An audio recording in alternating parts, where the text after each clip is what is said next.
آپ صلی اللہ علیہ وسلم نے بیان فرمایا، جن میں سے ایک یہ حدیث بھی ہے، اور ایک میں نے آپ کو پہلے بھی بیان کی تھی کہ وضو سے انسان کے جتنے اعضاء کے گناہ ہوتے ہیں وہ بھی وضو کے ساتھ ساتھ جھڑ جاتے ہیں۔ جی، اس کے بعد پھر آگے اس حدیث سے یہ بات بھی معلوم ہوتی ہے کہ یہ روشنی صرف اعضاء وضو کے ساتھ خاص ہے،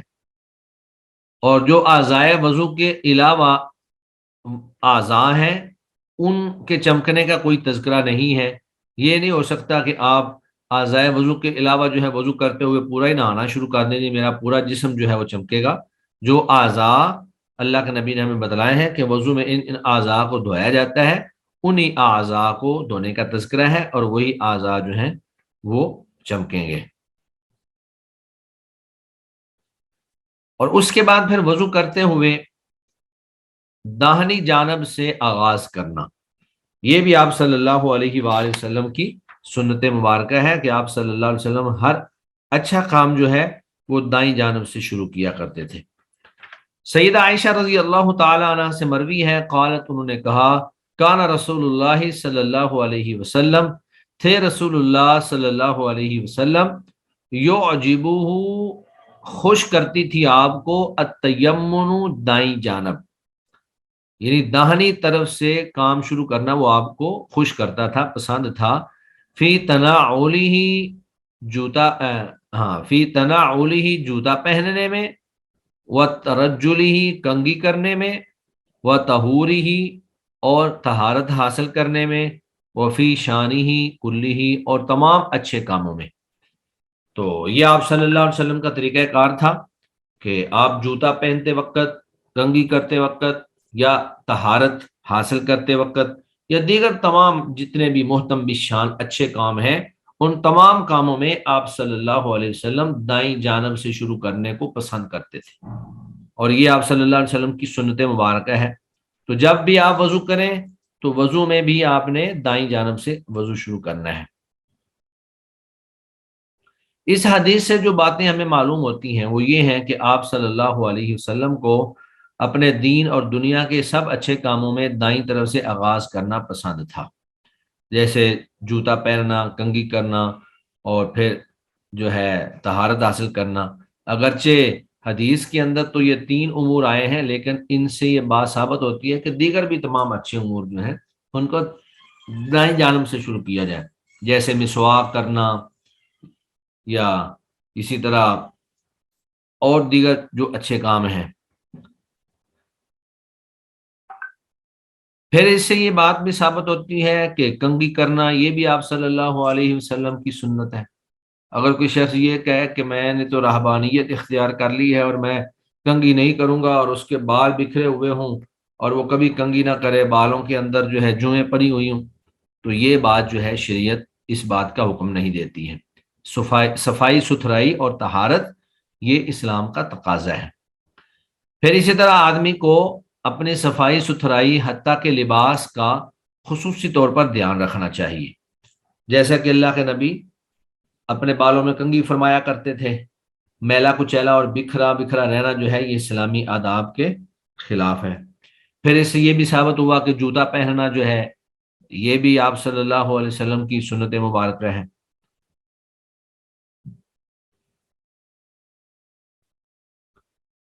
تو وضو کے متعلق جو ہمارے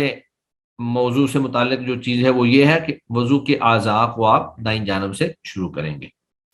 اس طرح ایک اور حدیث جو ہے جس کے اندر وضو کو دائیں جانب سے شروع کرنے کا تذکرہ ہے، وہ سیدنا ابو ہریرہ رضی اللہ تعالی عنہ سے مروی ہے۔ وان ابی ہریرہ رضی اللہ عنہ قال قال رسول اللہ صلی اللہ علیہ وسلم، سیدنا ابو ہریرہ رضی اللہ تعالی عنہ فرماتے ہیں کہ رسول اللہ صلی اللہ علیہ وسلم نے فرمایا کہ اذا توضأتم، جب تم وضو کرو، فابدؤ، تو تم شروع کرو، آغاز کرو، بمیامنکم، اپنی داہنی جانب سے، دائیں جانب سے اعضاء کو دھونے کا آغاز کرو۔ اخرجہ الاربعۃ، اس حدیث کو ائمہ اربعہ نے روایت کیا ہے، وصححہ ابن خزیمہ، اور امام ابن خزیمہ نے اس کو صحیح قرار دیا ہے۔ تو یہ حدیث بھی گویا کہ پچھلی حدیث کا ہی ایک تکملہ ہے اور اسی کی تائید میں ہے، اس میں کوئی نئی بات بیان نہیں ہوئی، وہی بات جو ہے وہ اس حدیث کے اندر بیان کی گئی ہے۔ اس کے بعد پھر ہے امامہ پر مسح، کہ اگر کسی شخص نے اپنے سر پر پگڑی باندھی ہوئی ہے اور وہ وضو کے دوران اس پگڑی پر مسح کر لیتا ہے تو کیا پگڑی پر مسح کرنا جائز ہے یا ناجائز ہے؟ تو پگڑی پر مسح کرنے کے حوالے سے آپ یہ بات یاد رکھ لیں کہ پگڑی پر مسح کرنا تو جائز ہے، لیکن پگڑی پر مسح کرنے کے بعد پھر آپ پگڑی کو اتار نہیں سکتے، کیونکہ آپ نے وہ وضو جو ہے اس کا جو مسح ہے وہ پگڑی کے ساتھ اس کو قائم کیا ہے، اور اگر آپ پگڑی اتار دیتے ہیں تو گویا کہ آپ کا مسح ختم ہو گیا، اور جب مسح ختم ہو گیا تو پھر آپ کا وضو بھی ختم ہو گیا۔ تو اس لیے بہتر یہ ہے کہ آپ پگڑی اتار کر ہی مسح کریں، کیونکہ بسا اوقات بعض لوگوں کی پگڑی جو ہوتی ہے وہ اتنی مضبوط نہیں باندھی ہوتی کہ وہ مسلسل جو ہے وہ سر کے اوپر قائم رہے۔ کئی لوگ جو ہیں وہ جب سجدے میں جاتے ہیں تو ان کے سر کے اوپر اگر ٹوپی ہو یا پگڑی ہو تو وہ گر جاتی ہے، تو اس چیز کا لحاظ رکھنا ہے۔ تو اگر ایک شخص نے پگڑی اچھی طرح سے کھینچ کر باندھی ہوئی ہے اور اس کو یہ یقین ہے کہ میری پگڑی جو ہے وہ سجدے میں جا کر یا کسی وقت بھی اترے گی نہیں، تو پھر اس کو پگڑی پہ مسح کر لینا چاہیے، لیکن اگر اس کو یہ اندیشہ ہے کہ یہ اتر بھی سکتی ہے تو پھر یہ ذہن میں رکھ لیں کہ پگڑی پر کیا ہوا مسح اور جو وضو ہے وہ پھر قائم نہیں رہے گا۔ وعن المغیرہ بن شعبہ، سیدنا مغیرہ بن شعبہ رضی اللہ تعالی عنہ، ان سے مروی ہے ان النبی صلی اللہ علیہ وآلہ وسلم، بے شک نبی کریم صلی اللہ علیہ وآلہ وسلم نے توضع وضو کیا، آپ نے وضو کیا، فمسح بناصیتہ، تو آپ نے مسح کیا اپنی پیشانی کا، وعلی العمامۃ، اور پگڑی پر۔ تو گویا کہ جب پگڑی پر آپ نے مسح کرنا ہے تو پیشانی سمیت کرنا ہے، پیشانی کا کچھ حصہ جو ہے اس پر بھی مسح ہو جائے گا جو حصہ ننگا ہے، اور اس کے بعد پھر آگے پگڑی کے اوپر مسح ہو جائے گا، والخفین، اور آپ نے موزوں پر مسح کیا۔ تو وضو کے دوران موزوں پر بھی مسح کر سکتے ہیں اور پگڑی پر بھی مسح کر سکتے ہیں، لیکن موزوں پر مسح کرنے کے لیے یہ شرط ہے کہ آپ نے وہ موزے باوضو حالت میں پہنے ہوں۔ اگر کسی شخص نے موزے بغیر وضو کے پہنے ہیں تو وہ ان پر وضو مسح نہیں کر سکتا۔ تو پہلی بات تو یہ ہے کہ وضو مکمل کریں، اس کے بعد آپ موزے پہن لیں، تو پھر آگے جب تک وہ وضو آپ کا ٹوٹتا نہیں ہے اس وقت تک تو آپ کا وہی وضو جو ہے وہ چلے گا، اور جب وہ وضو ٹوٹ گیا تو پھر آپ نے جب دوبارہ وضو کرنا ہے تو پھر آپ ان موزوں پہ یا جرابوں پر آپ مسح کر سکتے ہیں، اور پھر 5 نمازیں یعنی ایک دن اور ایک رات جو ہے وہ آپ ان موزوں کے اوپر مسح کر کے نمازیں ادا کر سکتے ہیں، لیکن پہلی شرط وہی ہے نا کہ آپ نے وہ طہارت کی حالت میں یعنی باوضو حالت میں آپ نے موزے پہنے ہوں، اور پھر دوسری بات یہ بھی ہے کہ درمیان میں آپ نے اتارے نہ ہوں، کیونکہ جب آپ نے دوسرا وضو کیا مسح کر کے، تو جب آپ نے مسح کر کے وضو کیا تھا تو وہ آپ کا وضو جو ہے وہ مسح کے ساتھ قائم ہے۔ تو اگر ایک شخص وضو کرتا ہے اور اپنی جرابوں یا اپنے موزوں پر مسح کر لیتا ہے، لیکن بعد میں وہ نماز سے پہلے ہی موزے یا جرابیں اتار دیتا ہے، تو اس کا وضو ختم ہو جائے گا، کیونکہ اس نے وہ جو مسح کیا تھا وہ چیز ہی اتار دی جس پر اس نے مسح کیا تھا، بالکل ویسے ہی جیسے پگڑی کا معاملہ ہے۔ اور اس کے پھر بعد اگلی جو حدیث ہے اس کے اندر بھی وہی بات جو ہم اس سے پہلے پڑھ چکے ہیں کہ دائیں جانب سے آپ جو ہیں وضو کو شروع کریں گے، وہ ہے وعن جابر بن عبداللہ، جابر بن عبداللہ کی روایت، فی صفت حج النبی، نبی کریم صلی اللہ علیہ وآلہ وسلم کے حج کے بارے میں ہے۔ وہ کیا ہے کہ ابدأوا بما بدأ اللہ بہ، کہ تم ابتدا اس چیز سے کرو جس چیز سے اللہ نے ابتدا کی ہے۔ تو یہ اگرچہ تذکرہ حج کا آ گیا ہے وضو کے باب میں، لیکن اشارہ اس بات کی طرف ہے کہ جس طرح باقی اعمال میں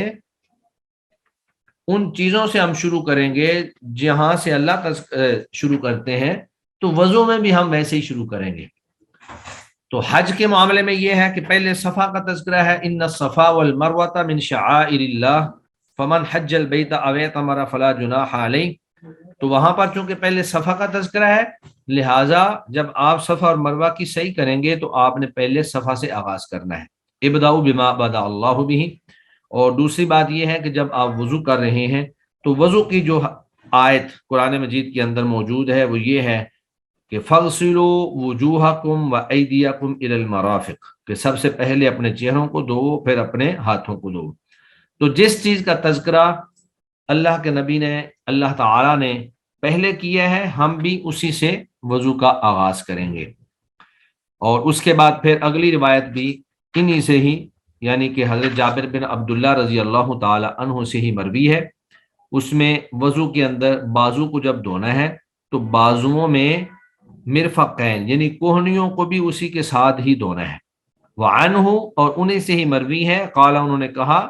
کان نبی صلی اللہ علیہ وسلم، تھے رسول اللہ صلی اللہ علیہ وسلم، اذا توضأ، جب آپ وضو کرتے، ادار الماء، تو آپ گھماتے پانی کو، علی مرفقیہ، اپنی کوہنیوں پر۔ تو اس حدیث کو امام دارقطنی نے روایت کیا ہے، لیکن اس کی سند اگرچہ ضعیف ہے۔ تو سند ضعیف ہونے کے باوجود جو ہم پیچھے صحیح احادیث پڑھ چکے ہیں، حضرت عثمان رضی اللہ تعالی عنہ نے اپنا جو پورا وضو کا مکمل طریقہ جو ہے وہ صحابہ کے سامنے اور لوگوں کے سامنے کیا، اور دیگر احادیث جو ہیں ان میں کوہنیوں کو بھی دھونے کا تذکرہ چونکہ موجود ہے، لہذا اگر ایک ضعیف حدیث بھی آ جائے تو باقی صحیح احادیث کے اندر اس موضوع کا تذکرہ موجود ہے، لہذا ہم ان احادیث کو سامنے رکھ کر اس بات پر عمل کریں گے کہ جب بھی آپ نے اپنے بازو کو دھونا ہے تو اس کے ساتھ ساتھ آپ نے کوہنیوں کو بھی دھونا ہے۔ تو آج کا ہمارا لیسن انشاءاللہ یہیں پر ہی ہے، یہاں تک ہی ہم پڑھیں گے، باقی انشاءاللہ پھر نیکسٹ ویک میں پڑھیں گے۔ سبحانک اللہم و بحمدک، اشہد ان لا الہ الا انت، استغفرک و اتوب الیک۔